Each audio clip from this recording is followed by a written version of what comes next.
પકડીની રમતો, ઘરમાં થતી સાયમ પ્રાર્થના, આદિવાસી જનસમાજ અને ઉજળિયાતના હોળી વગેરે ઉત્સવો આ સૌ મળીને એક આગવું વાતાવરણ રચે છે.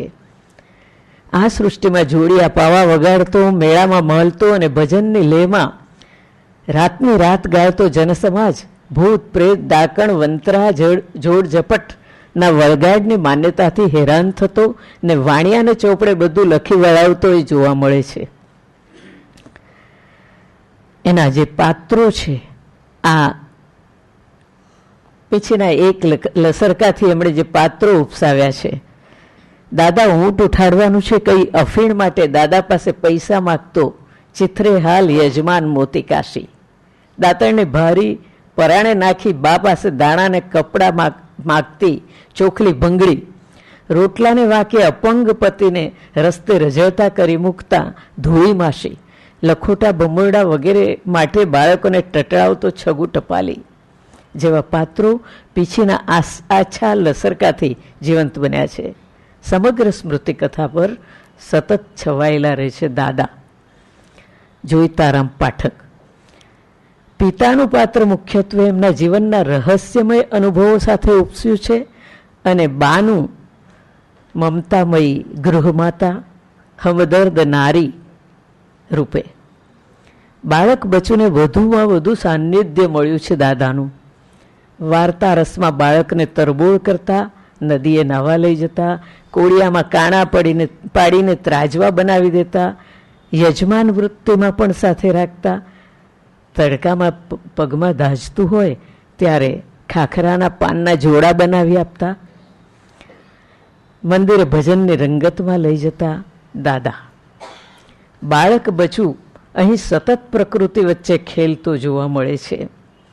એ હાથિયા ધરામાં ભૂસકા મારે છે, જાત જાતના તારા તરે છે, પાણીમાં પકડદાવ રમે છે, ઝાડ પરથી ભૂસકા મારે છે. અહીં નદી અને વૃક્ષ સાથેનો જે બચુનો સંબંધ છે, આત્મીયતા ભર્યો, એ સંબંધનું એક ઉદાહરણ જોઈએ. હવે પૂરું થશે 5 મિનિટ. કઢાઈ સાથેનો એમનો જે લીલામય સંબંધ છે તે આ રીતે આલેખાયો છે. મોરડિયા ડુંગર પર 1-2 કઢાઈના તોતિંગ સફેદ રંગના વૃક્ષો કાળી પરદની વચ્ચે આર્યજનની જેમ ઉભેલા. પગમાં કાંટો વાગ્યો હોય ત્યારે આ કઢાઈનો ગુંદર ગોળ સાથે ગરમ કરીને બાંધવાનો, ખેંચાઈને કાંટો બહાર આવી જાય. નાનપણમાં અમે ઉઘાડા પગે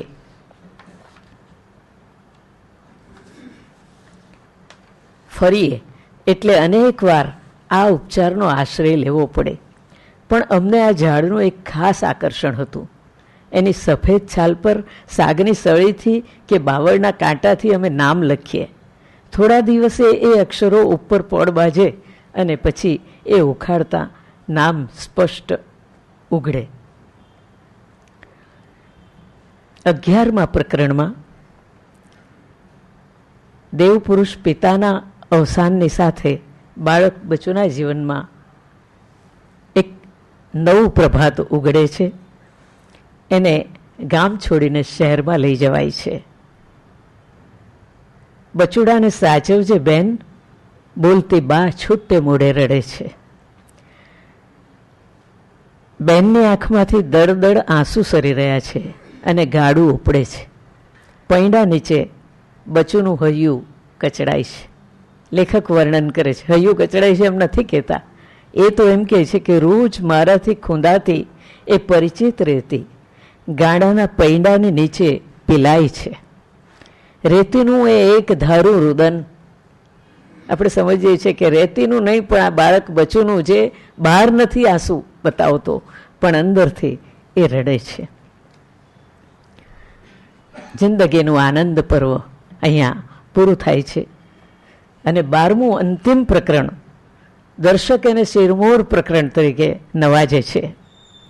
કાળનું પરિમાણ અહીં બદલાય છે. વનાંચલ કેમ ઉત્તમ બની છે. એક ઐતિહાસિક વર્તમાનનો એમણે જે ઉપયોગ કર્યો છે, અને વર્તમાન કાળ અને ઐતિહાસિક વર્તમાન, એ બેને જે રીતે સાથે જોડ્યા છે એ અભિવ્યક્તિ આપણને સ્પર્શી જાય એવી છે.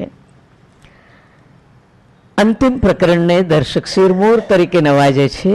કાળનું પરિમાણ અહીં બદલાય છે. ઐતિહાસિક વર્તમાન રૂપે આલેખાયેલા અતીતની સામે વર્તમાન પરિસ્થિતિ મુકાય છે.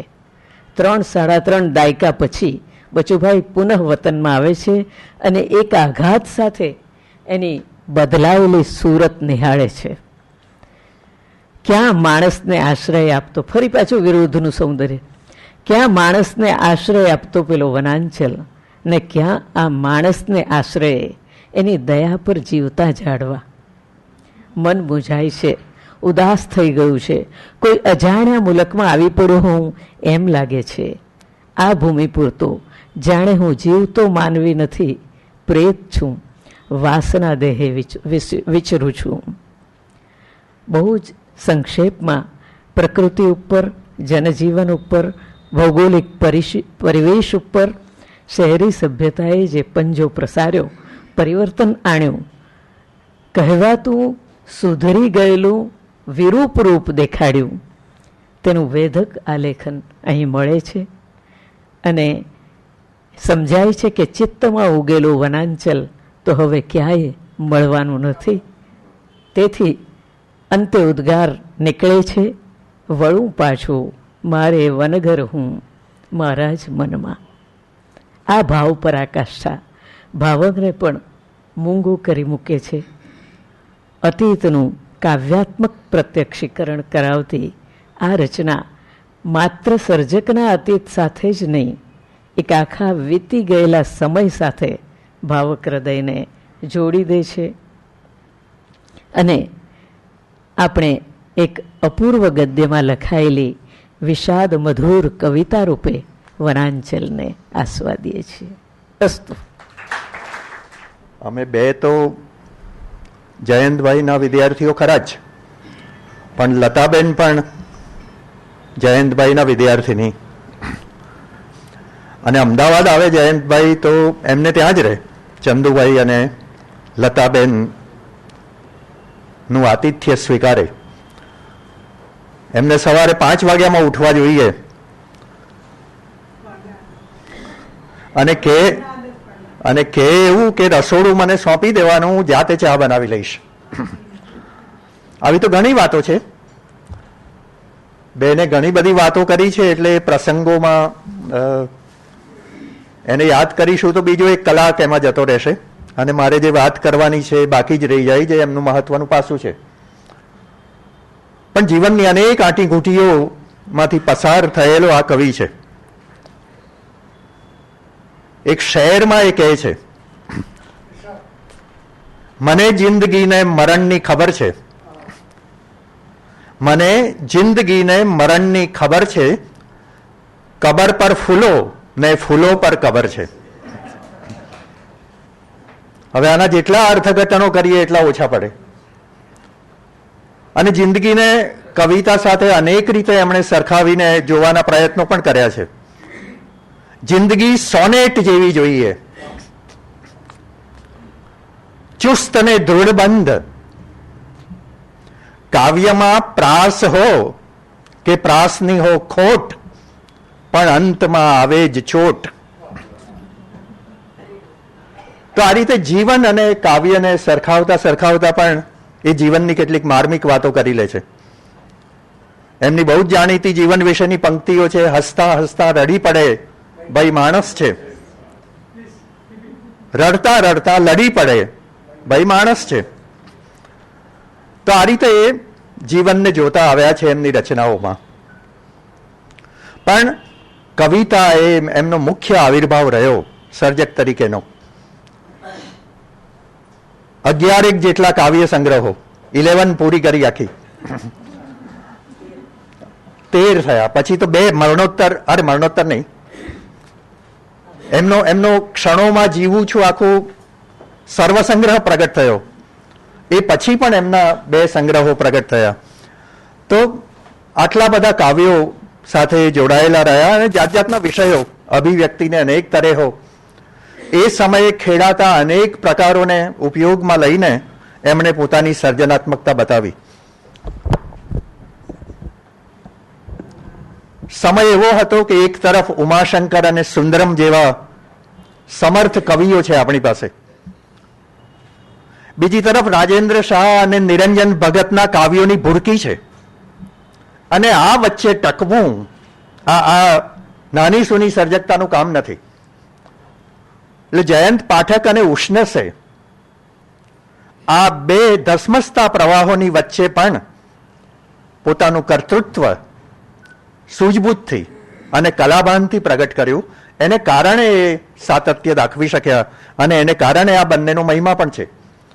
આ બંને મસિયાયા ભાઈઓએ નાનું સૂનું કામ નથી કર્યું. એ જ્યારે એમાંથી પસાર થઈએ ત્યારે આપણને એનો અંદાજ આવે છે.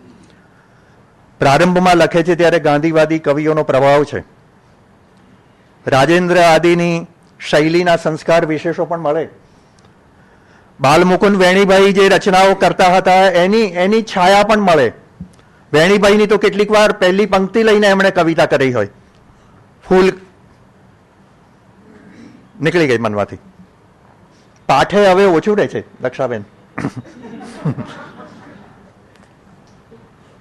આખી પંક્તિ લઈ લીધી હોય વેણીભાઈની, અને પછી પોતાની રીતે એમનો કાવ્ય વિસ્તાર એમણે કર્યો હોય. હમણાં એમણે શિશુ સમયની પરીઓને યાદ કરતી રચના કરી તો આપણને ઠાકોર સહેલાઈથી યાદ આવે.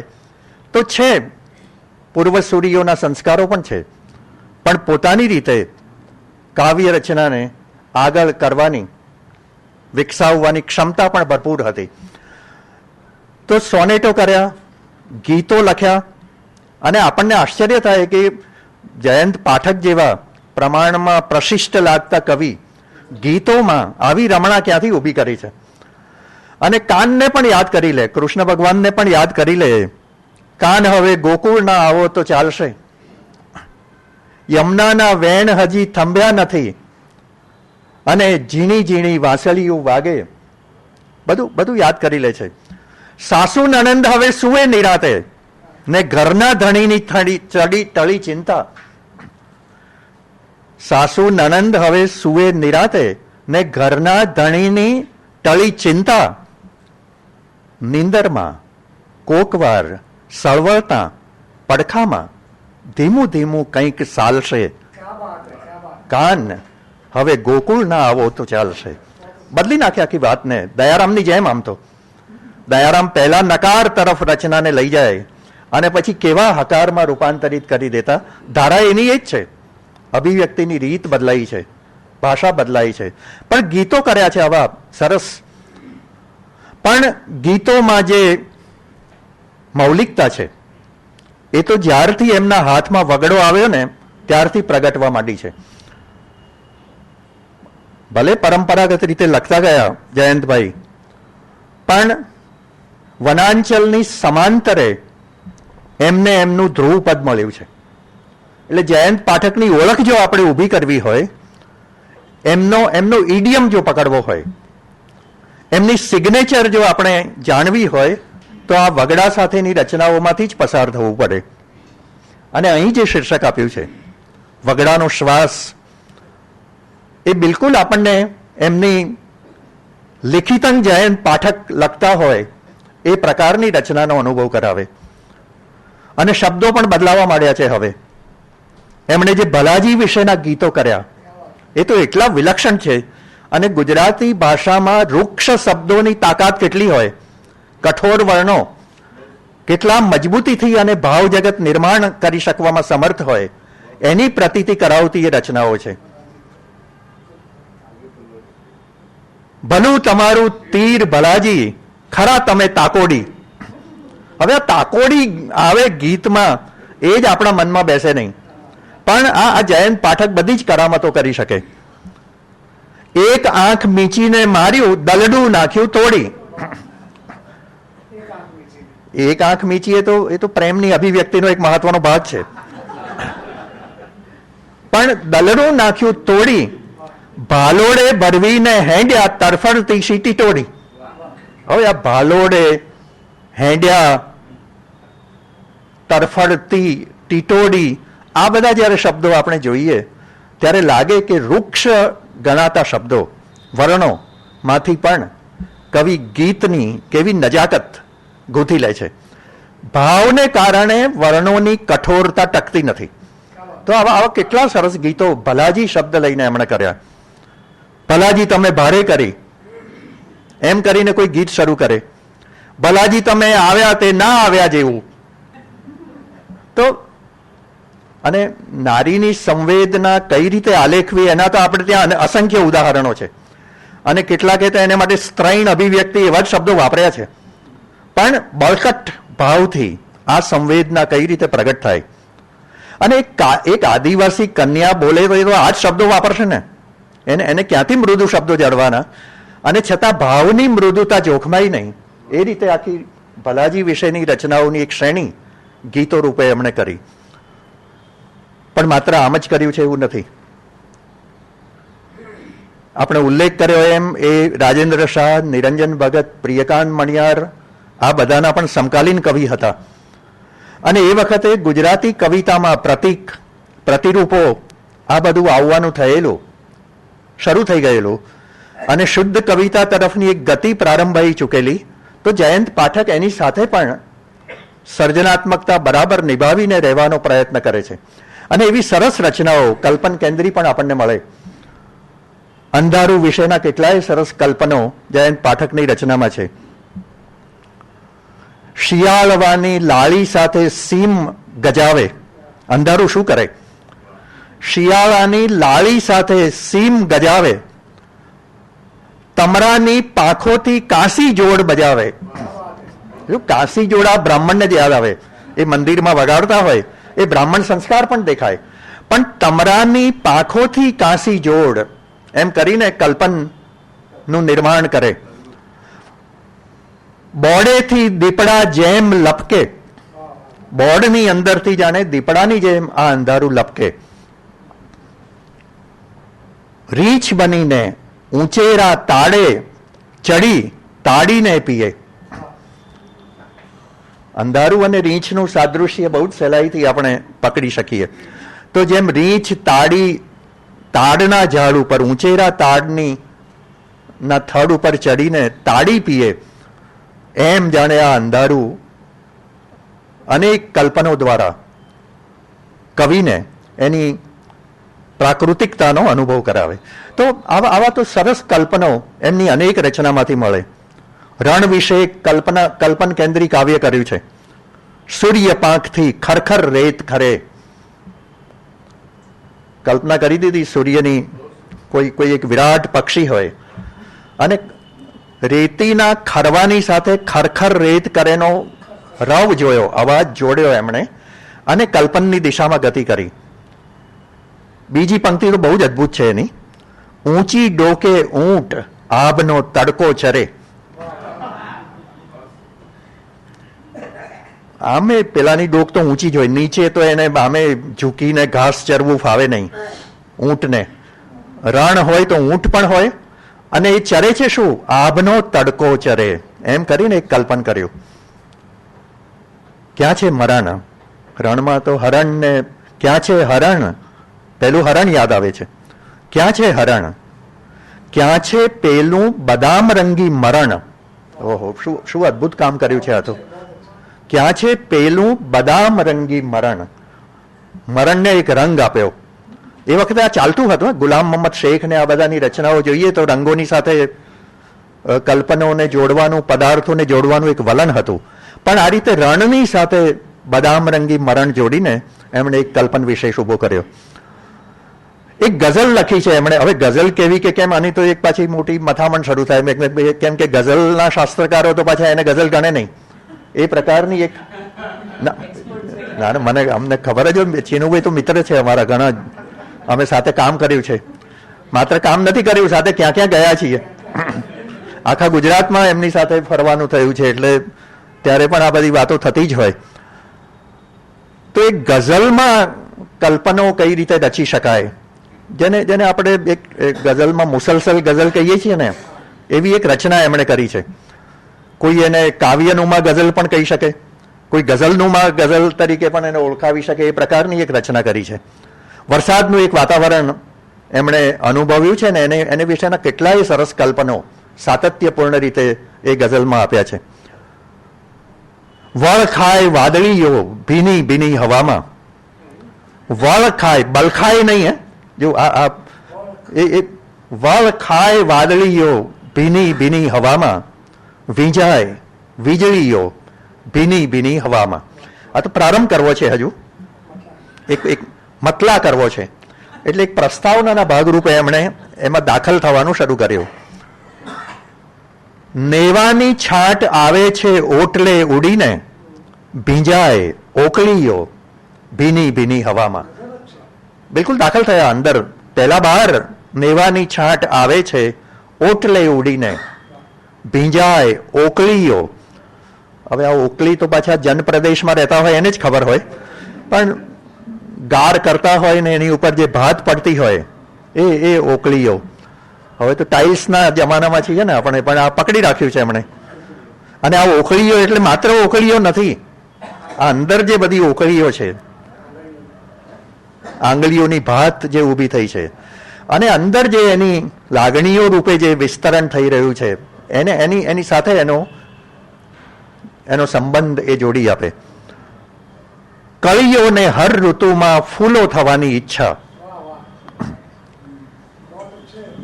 ફૂલને થવાની કળીઓ ભીની ભીની હવામાં.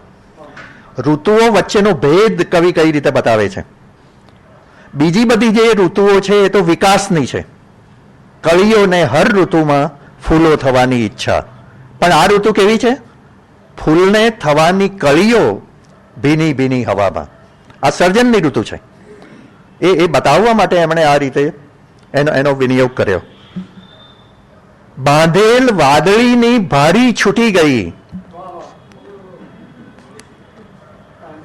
બાંધેલ વાદળીની ભારી છૂટી ગઈ ને છુટ્ટી ઉડે છે સળીઓ ભીની ભીની હવામાં. જો આ કલ્પન છે, એને એટલું નાજુક કલ્પન છે આ.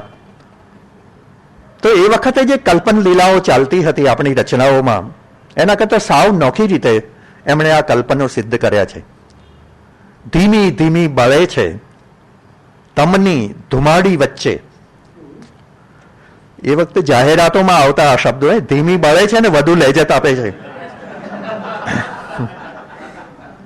જયંત પાઠકમાં રમૂજ વૃત્તિ ઘણી હતી, એ તો વાતો કરીએ ને ત્યારે ખબર પડે. એમણે રમૂજી શૈલીના કાવ્યો ઓછા કર્યા, પણ એ વાતોમાં જ્યારે ખીલતા હોય ત્યારે તો અદ્ભુત અનુભવ હતો.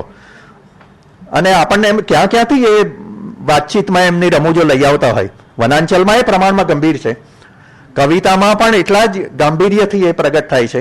પણ એમની વાતચીત એ વખતે તો હવે રેકોર્ડિંગ નહોતા, નહીતર આપણને ખબર પડે કે કેટલું જીવંત વાતાવરણ એ ઊભું કરી શકતા. તો આ શબ્દ પકડી લીધો જાહેરાતમાંથી શરૂઆતનો, પણ પછી એને છોડીને આગળ પોતાની રીતે એ કલ્પન વિસ્તાર્યું. ધીમી ધીમી બળે છે તમની ધુમાડી વચ્ચે, તારાની તાપણીઓ ભીની ભીની હવામાં. પીંછાની જેમ પહોળી ફેલાય લાગણીઓ.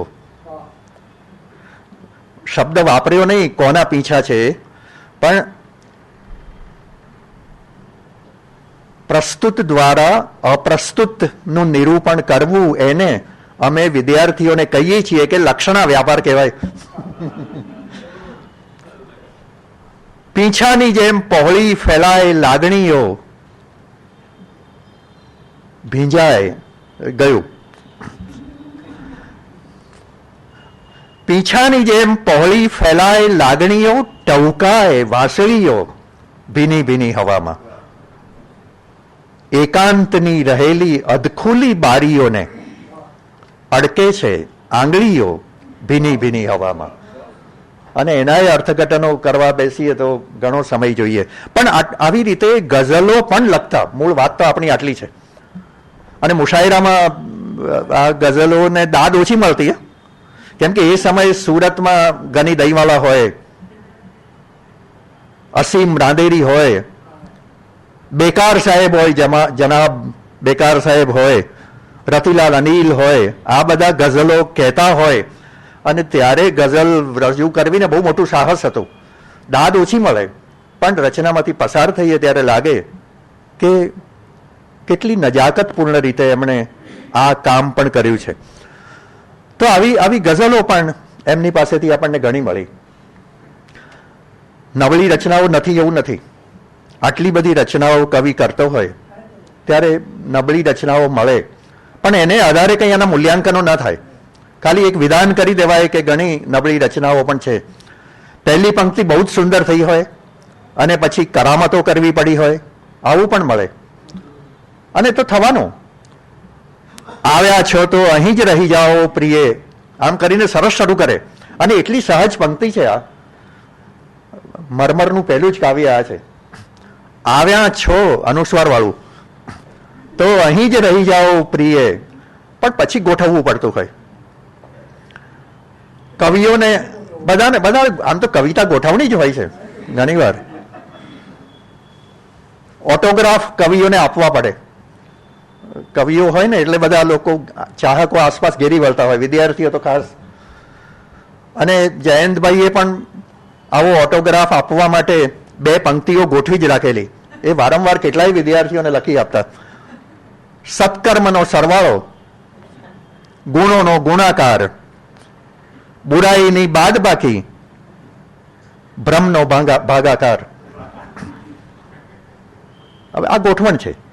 આમાં કાવ્યત્વ ઓછું છે. ગમે લોકોને જ્યારે આવું લખેલું આવે, વિદ્યાર્થીઓને આમ એક શીખ તો મળે, બોધ મળે, એટલા માટે એ આવું ગોઠવીને લખી દેતા. આવું પણ કર્યું એમણે. પણ જ્યાં કાવ્યત્વ સિદ્ધ કરવા માટે મથામણ કરતા હોય ત્યાં તો આપણને બહુ જ મજા પડી જાય.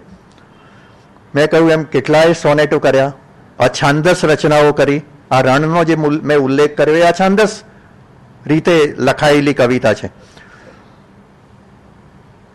એક સોનેટ એમના બધા જ સંગ્રહમાં એવું તો છુપાઈને બેસી ગયું છે, લપાઈને, સંકોચની રીતે, અથવા રીસે ચડીને બેઠેલું છે.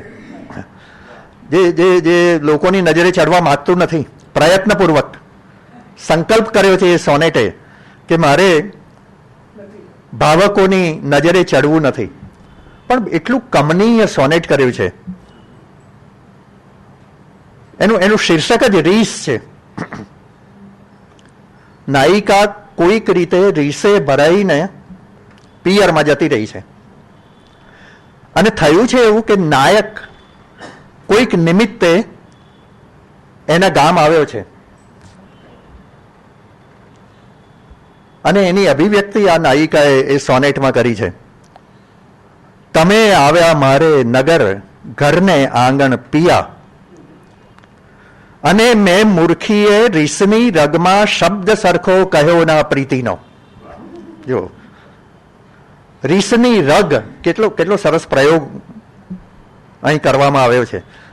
અને મેં મૂર્ખીએ રીસની રગમાં શબ્દ સરખો કહ્યો ના પ્રીતિનો. ખબર સૌની જેમ જ પૂછી, બીજા બધાએ જેમ તમારી ખબર પૂછી એમ જ મેં પણ પૂછી લીધી. તમે ચાલ્યા, જતા રહ્યા તમે તો. સૌની જેમ દઈ દીધી મેં પણ વિદા. બધાએ જેમ તમને વિદાય આપી એમ મેં પણ તમને વિદાય કરી દીધા.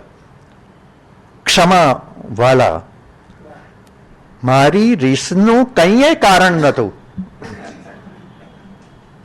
સ્વભાવે તીખી તે જરી જરીકમાં વાંકું પડતું. જો ક્ષમા વાલા, મારી રીસનું કંઈ કારણ નહોતું. સ્વભાવે તીખી તે જરી જરીકમાં વાંકું પડતું. હવે આ હૈયું તો નથી વશ મને, સાચું કહું છું. આ તમે ગયા ને મારું હૈયું અવશ બની ચૂક્યું છે. છતાં વાલા, મારા મનની કહી દઉં વાત તમને.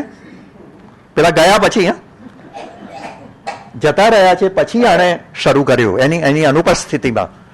છતાં વાલા, મારા મનની કહી દઉં વાત તમને. તમે પાસે બેસી ગયું.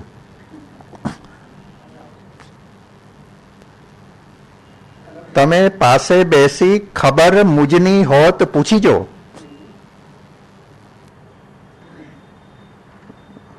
બધાથી સંતાડ્યું નયન નીરજો હોત જ લૂછ્યું તમારા રૂમાલે. બધાથી સંતાડ્યું નયન નીર, જો હોત જ લૂછ્યું તમારા રૂમાલે. પાછું મારા કોઈ છેડાથી કે એમ નહીં, ખિસ્સામાંથી કાઢીને. લગીર ભજી એકાંત, લગીર ભજી એકાંત. થોડી વાર માટે મારી સાથે કંઈક એકાંત તમે મેળવી લીધું હોત. લગીર ભજી એકાંત ટપલી ધીમી મારી ગાલે. પાછું જોરથી નહીં. ટપલી ધીમી મારી ગાલે કહ્યું હત અરે ચાલ પગલી. આ જયંતભાઈનો જ સૂર છે. અરે ચાલ પગલી. એ આ રીતે ઘૂંટીને કેટલાક શબ્દોનું ઉચ્ચારણ કરતા. હું લેવા આવ્યો છું, નીકળી પડ છોડી ઘર ગલી. આટલું જો તમે મને કહ્યું હોત તો હું સજીને બેઠી હતી, તરત પડી હું હોત નીકળી. બહુ બહુ સુંદર સોનેટ કર્યું છે એમણે, અને છુપાઈને બેઠેલું સોનેટ છે, પ્રમાણમાં ઓછું જાણીતું થયું છે, પણ એટલી સરસ રીતે આખું ભાવસૂત્ર એમણે ઊભું કર્યું છે કે આપણે આજે પણ વાંચીએ તો આપણને દાંપત્ય જીવનના જે કલહ કેવા હોય, મીઠા કલહો, એની પ્રતીતિ કરાવતું એ સોનેટ છે. આજે એમનો વતન રાગ શરૂ થયો પછી આમાંથી નીકળીને એમાં એક આખી શ્રેણી એમણે બચુભાઈ નામે કરી છે, જે નામ તો એમનું નાનપણથી જોડાયેલું છે. એમના પરિચિતો તો એમને જયંત કે એમને ગમતું પણ નહીં હોય ને અજાણ્યું લાગતું હશે, એવા બચુભાઈએ બચુભાઈ વિશેના કાવ્યોની એક શ્રેણી કરી છે, અને બહુ જ સુંદર શ્રેણી છે. આ પણ એમની એક નોખી ઓળખ પ્રગટ કરતા કાવ્યોની શ્રેણી છે. અને એમનો સંબંધ કોની જોડે છે? તો પ્રાકૃતિક તત્વો જોડે છે. આદિવાસીઓ કંઈક એમને મળવા આવે છે અને ત્યારે પોતાનો ભાવ પ્રગટ કરે છે. અમે બચુભાઈ અસલ ગામના વન વગડેથી આવ્યા. આવ્યા નહીં, આવ્યા. અમે તમારા અસલ ગામના વન વગડેથી આવ્યા, ભૂત આંબલે ભેજ્યો તે સંદેશ લઈને આવ્યા. જે લાવ્યા એ સંદેશ અમે લાવ્યા છીએ. આવ્યા ને લાવ્યા. બીજે ક્યાંય સુરતી પ્રયોગ જોવા નથી મળતો કવિતામાં, પણ આ એક કાવ્ય એવું છે જેમાં આ ક્રિયારૂપ આપણને સુરતી સ્વરૂપમાં જોવા મળે છે. કાબર હોલા તેતર લેલા, કોઈ ખંભે કોઈ માથે. જો એક યાદી કરી. કાબર હોલા તેતર લેલા, કોઈ ખંભે કોઈ માથે, એમ બચુભાઈ ચાલ્યા વગડે વગડો લઈને સાથે. તો આમ એ એમની આખી વગડાની એક સફર હવે પછીના કાવ્યોમાં આ બચુભાઈના નામ સાથે શરૂ થાય. એમણે પોતાના અવસાનને કલ્પીને પણ આ બચુભાઈ વિશેની એક રચના કરી છે કે આ બચુભાઈ ગયા તો ખરા. આદિવાસીઓ બધા ભેગા થઈને વિચાર કરી રહ્યા છે કે આ ગયા તો હવે શું કરવું. ત્યારે કહે છે કે શોક સભા તો ભરવી જોવે શોક સભા તો ભરવી જોવે, માણસ સાંભળવાનો. એ ભલે જતો રહ્યો આપણને, પણ એ આપણને હંમેશા સાંભળશે. પાછા આદિવાસીઓ ઉપર યાદ પણ કરે છે બચુભાઈને. ત્યારે બચુભાઈ ઉપરથી એક કાગળ લખે છે સ્વર્ગમાંથી આ બધા પોતાના આદિવાસી સ્વજનોને. લખે બચુભાઈ જે દાડાથી તમને મૂકી આવ્યો, એ દાડાથી ઊંઘ મૂકીને ઉજાગરા છુલાવ્યો. લખે બચુભાઈ જે દાડાથી તમને મૂકી આવ્યો, એ દાડાથી ઊંઘ મૂકીને ઉજાગરા છુલાવ્યો. પાપણ ભેગી થતી નથી ને અજવાળા. પાપણ ભેગી થતી નથી ને અજવાળા. હરદમ યાદ આવે મારી પ્રથમીના અંધારા. પૃથ્વીના. હરદમ યાદ આવે મારી પૃથ્વીના અંધારા. એ અંધકાર મને હજી યાદ આવે છે અને ત્યાં આવી જવાની મને ઈચ્છા થાય છે. રામ રામ લખું છું કાગળમાં, ફકર ન કરશો મારી. રામ રામ કહું છું કાગળમાં, ફકર ન કરશો મારી. ભલું હશે તો 2-3 દનમાં ભેળો હુંય તમારી. ભલું હશે તો 2-3 દિવસમાં જ હું પાછો તમને આવીને બધાને મળીશ. આપણને મળશે કે કેમ આપણને ખબર નથી, પણ આ નિમિત્તે મને આ મનીષભાઈએ કવિના આ કાવ્યોમાંથી પસાર થવાની તક આપી અને સ્વજનોને મળવાનું થયું. જયંતભાઈને અમે મળવા જઈએ ત્યારે કિન્નરી અને પંકજ એમના બાળકો, અમે કિન્નરી જ કહેતા, કિન્નરીબેન માફ કરજો, પણ એ તો ઘરમાં હોય અને ભાનુબેન પણ ઘરમાં હોય અને બહાર હિંચકા ઉપર જયંતભાઈ બેઠા હોય. એ તો પછી બનેલું ઘર. અમે તો અઠુગર મોલ્લાના એમના માળ પરના ઘરમાં પણ એમને વિદ્યાર્થીઓ તરીકે મળવા પહોંચી જતા. હિંચકો તો ત્યાંય હતો, એ થોડો મોટો હતો અને આખું આખું આખું દિવાનખાનું રોકી રાખતો હિંચકો હતો. આ ચંદુભાઈનો ભુવનેશ્વરમાં હતો ને એવો.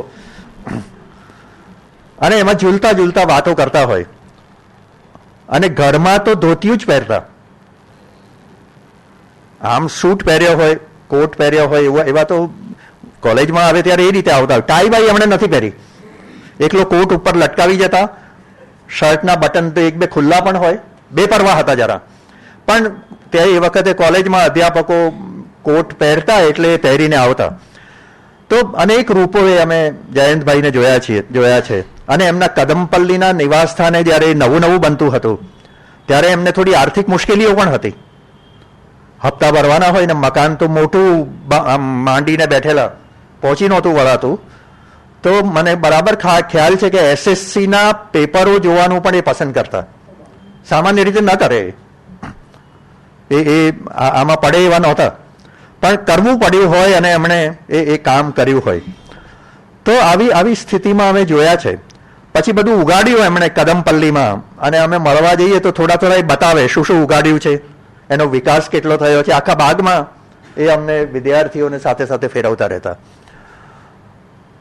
અને પછી તો PhD પણ એમની પાસે કરવાનું થયું અને એમને જે અનુભવો હોય અમને પણ થયા હોય. મને જો કે પાછું નથી આપ્યું,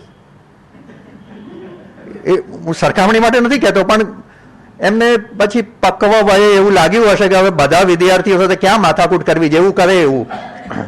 આ તો શરૂઆતના વિદ્યાર્થીની હતા ને, અમારાથી ખાસા સિનિયર વિદ્યાર્થીની. લતાબેન પણ 1 વર્ષ આગળ અમારાથી. પણ લતાબેન એ રીતે 1 વર્ષ આગળ કે એ વખતે વળી અમારા વર્ગો સાથે ચાલતા, જુનિયર સિનિયરના, ને ત્યારે સાથે બેસવાનું થતું. અને એ વખતે બહેનો તો બધી આગળ બેઠી હોય અને પાછળ તો ભાઈઓની એક જ લાઈન. એ વખતે ગુજરાતી લેનારા વિદ્યાર્થીઓમાં તો બહેનો જ વધારે હતી. પણ એ વિદ્યાર્થીઓ તરીકે અમને એમનો આ સત્સંગનો બહુ જ મોટો લાભ એ ગાળામાં મળ્યો હતો અને એને કારણે કેટલુંક એમ જ વાંચવા લખવાનું શીખવાનું થતું ગયેલું વાતચીતમાંથી જ. પ્રકરણ મોકલ્યા હોય તો તપાસે નહીં જલ્દી, એવું થતું. જલ્દી ના પડી રહ્યું હોય એમની પાસે, પછી અહીંથી યાદ કરવું પડે કે હું હવે આવી રહ્યો છું. એટલે તમે ત્યારે તો આ ટેલિફોન ને આવું બધું બહુ નહોતું. એમણે ઘરમાં બહુ મોડો ટેલિફોન તો લીધેલો, કેમ કે મોંઘું પડે ને બધું, આવતા એ મોડા ટેલિફોન. ત્યારે પત્રથી જ વ્યવહાર ચાલતા ને થોડા પત્રો પણ અમારી પાસે પડ્યા છે. થોડાક પત્રો સાચવી રાખ્યા હતા. બધા તો ના જડે, શોધી રહ્યો છું, ક્યાંય જડતા નથી. હવે આદિલ સાહેબનો એક સરસ શેર છે, પણ છે થોડા. એમના હસ્તાક્ષરો પણ એટલા સુંદર હતા, આપણને જોયા કરવા ગમે. વાંચવાની વાત તો પછી. એક સરખું સરસ મરોડદાર અક્ષરે એ લખતા ને એમ પ્રગટ થતા આપણી આગળ. નાની નાની વાત કોઈ આપણે પૂછી હોય તો એટલું વિગતસર આપણને એનો ઉત્તર આપે. કંઈક આપણું લખેલું વાંચ્યું હોય, આપણે તરત લખતા થઈ ગયા હોઈએ ને થોડા વિદ્યાર્થીઓ તરીકે, એમનો સંગ લાગ્યો હોય. જેમ દક્ષાબેન કાવ્યો લખતા થઈ ગયા હતા, એમ આપણે એ વખતે થોડું લખતા થઈ ગયા હોઈએ તો જોઈ આપે ક્યાં મુશ્કેલીઓ છે, કે પ્રસન્ન પણ થાય. ક્યારેક પુસ્તકો મોકલ્યા હોય તો એ પ્રસન્ન થાય ને એ પ્રસન્નતા બહુ જ વિગતે પ્રગટ કરે. તો આવા કાળજીવાળા ગુરુ તરીકેનો પણ, માણસ તરીકેનો પણ એક સરસ અનુભવ અમને એ થયેલો. અને આજે યાદ કરીએ છીએ ત્યારે એમ લાગે છે કે આપણા વિદ્યાર્થીઓને પણ આપણે આ રીતે પહોંચાડી શકીએ. કરીએ છીએ, હું ચીનુભાઈ આવું બધું કરતા રહેતા હોઈએ છીએ અને પ્રેમ અમને મળતો પણ રહે છે. તો આવી સ્મૃતિમાં અમને જોડ્યા મનીષભાઈએ. એમણે મને કહી રાખેલું કે જયંતભાઈનું આપણે કંઈક આવો કાર્યક્રમ કરવો છે ઉષ્ણસ સાહેબનું પતે પછી, અને કોને કોને બોલાવવા જોઈએ. પહેલાં તો એમ જ પૂછે ને મનીષભાઈને, તો જે સહજ રીતે પૂછવું હોય એ પૂછી લે. પછી આપણાથી વાતમાં ઉલટથી કહેવાય જ જાય ને કે ભાઈ અમે તો એના વિદ્યાર્થીઓ હતા. અને પછી દક્ષાબેનનું નામ પણ એમાંથી જ એ રીતે જ એમની સાથેની વાતમાંથી જ ગૂંથાયેલું. અમારા કરતાં પણ દક્ષાબેન તો વારંવાર વ્યારામાં બોલાવી શકતા ને, અને નજીક હતા એટલે પહોંચી પણ જઈ શકતા. અમે આ બાજુ નીકળી આવ્યા વ્યવસાય માટે, એટલે એટલી નિકટતા પછી ઊભી ન થઈ શકેલી, પણ રજાઓમાં જઈએ ત્યારે એમને મળવાનું થતું. તો આ રીતે એક સરસ ઉપક્રમ સાહસ કરીને મનીષભાઈએ યોજ્યો ને એમાં અમને જોડ્યા, એનો આનંદ પ્રગટ કરું છું અને અહીં જ મારી વાતને પૂરી થયેલી માનું છું. ધન્યવાદ. આભાર દક્ષાબેન અને સતીશભાઈ. અહીંયા જયંત પાઠકના પરિવારજનો કિન્નરીબેન, દીપકભાઈ, નીલાબેન ઉપસ્થિત છે, અને સ્નેહીજનોમાં ચંદુભાઈ, લતાબેન પણ અહીંયા ઉપસ્થિત છે, અને એમના ગામથી મિસ્ટર શાહ કરીને સાહેબ આવ્યા છે. એમને 2 મિનિટ વાત કરવી છે. તો આપ સૌને પણ મારી વિનંતી છે, પરિવારજનોને, કે આ પ્રસંગોચિત કંઈ પણ ઉમળકો વ્યક્ત કરવું હોય તો આ પ્રસંગ છે, આપનો પ્રસંગ છે, આયોજન અમારું છે, માટે આપ આવી શકો એમ છો. આવો. જયંતભાઈ અમારા ગામના છે. મેં જોયા પણ નથી એમને, પણ પેપરમાં જ્યારે મેં વાંચ્યું ત્યારે મેં મારા મિત્રને કહ્યું કે ભાઈ આપણે આ પ્રોગ્રામમાં જવું છે. અને દક્ષાબેન અને સતીશભાઈએ જે કંઈ એમનું વર્ણન કર્યું એનાથી હું બહુ ખુશ છું. મને આટલું બધું તો એમના માટે એમ ખબર કે ભાઈ એ બહુ મોટા મહાન છે, પણ એમની જે કાવ્ય રચના અને એમના જે ગઝલ એ બધું જે વાત કરી, એટલે એક તો ઓમ કોમ્યુનિકેશનનો બી હું ખૂબ ખૂબ આભારી છું. અને આ વાંચ્યા પછી મને એમ થયું કે વગડાનો શ્વાસ જે છે પણ શહેરનો વિશ્વાસ બી એમના માટે છે, કારણ કે આ એક બી પ્રોગ્રામ બહુ સારો ગમ્યો. અને હું ભાઈ લલિતભાઈ બહુ ખુશ છીએ. તો ખૂબ ખૂબ આભાર. જય શ્રી કૃષ્ણ. પરિવારજનો અને સ્નેહીજનોમાં આપશ્રીને વાત કરવી હોય તો આપ નિસંકોચપણે આવી શકો એમ છો. દીપકભાઈ, કિન્નરીબેન, લતાબેન, ચંદુભાઈ, આપ. દક્ષાબેન, સતીશભાઈ, મનીષભાઈ અને બધા સાહિત્ય રસિકો. હવે મારે તો મારા સ્વસરા વિશે બોલવાનું આવ્યું, પણ આ વગડાનો શ્વાસ માટે એટલું કહું કે એ જ વગડાનો શ્વાસ મારા પણ શ્વાસમાં છે. કારણ કે હું એ ગોઠ ગામના ઘોગંબા પાસે, અને હું છોટાઉદેપુરનો. છોટાઉદેપુર એટલો જ વગડાનો પ્રદેશ, અને હું પણ એમની જેમ વગડામાં પુષ્કળ જ ફરેલો અને વગડો માણેલો છે મેં. એટલે મારા શ્વાસમાં પણ વગડાનો શ્વાસ છે, એટલું કહી શકું. એ તો છે જ. અને આજે આ પ્રોગ્રામ થયો, અમને તો પહેલી જ વાર આવા કોઈ પ્રસંગમાં આવ્યા છીએ, કારણ કે અમને તો આવું જ હતું. મનીષભાઈનો ફોન પણ આવ્યો, એમનો મેલ પણ આવ્યો, અમને ઘણો આનંદ થયો, મજા આવી. મારા સસરા માટે એટલે કે જયંતભાઈ વિશે બીજું ઘણું વસ્તુ જે અમને નહોતી ખબર એ પણ ખબર પડી અમને. એટલું કહું કે એકદમ સરળ સ્વભાવના. અને મને તો યાદ છે કે અમે બદામ સત્તી પણ સાથે રમતા, આખું ફેમિલી ભેગા થઈને, જ્યારે મારું જસ્ટ બિગિનિંગ હતું મારું મેરેડ લાઈફનું. એટલે તે વખતે પણ અમે આવી રીતે એમની સાથે બહુ અમે તો આત્મીય રીતે વાતો કરેલી જ છે, અને ઘણા એમને માણેલા છે. મનીષભાઈ અમને બોલાયા. Thank you very much. Thank you. હવે કોઈને વાત કરવી હોય તો હજી પણ થોડો સમય છે. હા, તો અહીંયા હલો. હા, તો ફરીથી આપ સૌનો ખૂબ ખૂબ આભાર. ચંદુભાઈ, આપ વાત કરવા ઈચ્છો હો તો આપ આવી શકો એમ છો. તો ફરીથી આપ સૌનો ખૂબ ખૂબ આભાર. અને હોમ કોમ્યુનિકેશનનો આ 33મો કાર્યક્રમ હતો. આગામી કાર્યક્રમ આવતા મહિને એટલે 20 નવેમ્બર મણિશંકર રત્નજી ભટ્ટ કવિકાંતની 150મી જન્મ જયંતિ નિમિત્તે HK કોલેજ હોલના સભાગૃહમાં સતીશભાઈ વ્યાસનું સુંદર એક નાટક છે જળને પડબે, જે કવિકાંતના જીવન કવન પર આધારિત છે. એ નાટક માણવા માટે આપ સૌ અત્યારથી જ સાદર નિમંત્રિત છો. જેમને પણ કુરિયર કે આમંત્રણ કાર્ડ ના મળતા હોય તો તે મને એમનું નામ સરનામું આપી શકે એમ છે. આમંત્રણ કાર્ડ તો મળશે જ, પણ અત્યારથી પણ આ તારીખ અને સમય નોંધી લેશો. રાત્રે 8:30 વાગે HK કોલેજ હોલ, 20 નવેમ્બર. અને આ સંસ્થાને 501 રૂપિયા ઉજમસિંહ પરમાર તરફથી અને 1000 રૂપિયા ભૂપેન્દ્ર રાવલ તરફથી દાન પેટા મળેલ છે. તો દાતાઓનો પણ હોમ કોમ્યુનિકેશન આભાર માને છે.